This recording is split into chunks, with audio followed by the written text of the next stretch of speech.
The night was cold, silent in the way only occupied cities could be, where fear lived behind every window. A group of men stood in a line, backs straight, hands bound. They already knew how this would end. The soldiers raised their rifles. In moments like these, history doesn't move slowly. It happens all at once. This is the story of the night everything changed. In the early years of World War II, executions were not rare. Resistance fighters, civilians accused of helping the enemy, men whose names would never appear in official records. They disappeared quietly. This man was one of them. Captured during a routine sweep, accused of aiding resistance forces, he was given no trial, no explanation. Only an order written on paper and carried out in the dark. At the edge of a field under a gray sky, the firing squad took position. Shots rang out, bodies fell, but one man didn't die. The bullet meant for his heart struck bone instead. Another passed clean through muscle. Pain flooded his body, but instinct kept him still. He collapsed into the dirt and did not move. Around him, others lay motionless. The soldiers approached, checking for signs of life. A final shot here, a kick there. Then they left. He waited. Minutes passed, maybe hours. He didn't know.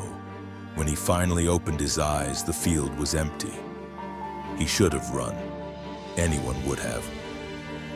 But as he struggled to his feet, bleeding, dizzy, barely standing, a single thought took hold.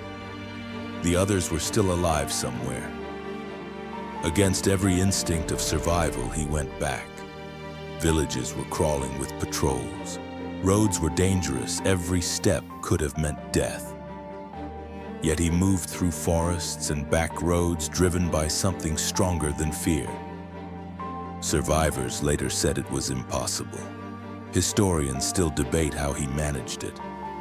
What we know is that he reached a holding site, a temporary prison where captured resistance members were being kept before transport.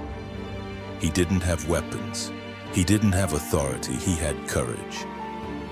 Using forged papers, whispered passwords, and pure audacity, he convinced guards he was there on official orders. That the prisoners were to be moved, that delays would be punished. In war, confusion is a weapon. One by one, men were released into his care. Some didn't recognize him at first. They thought he was a ghost. By the time the deception was discovered, it was too late. Several prisoners had already vanished into the night. He disappeared again, this time by choice. After the war, records were scarce, stories conflicted. Some details were lost, but enough testimony remained to confirm the impossible. A man who escaped execution returned to save others. Not because he was ordered to, not because it was safe, but because he couldn't live with himself if he didn't. He never called himself a hero. He rarely spoke about that night, but those he saved carried the story forward. Because history isn't only shaped by battles and leaders. Sometimes it's shaped by a wounded man who refused to walk away.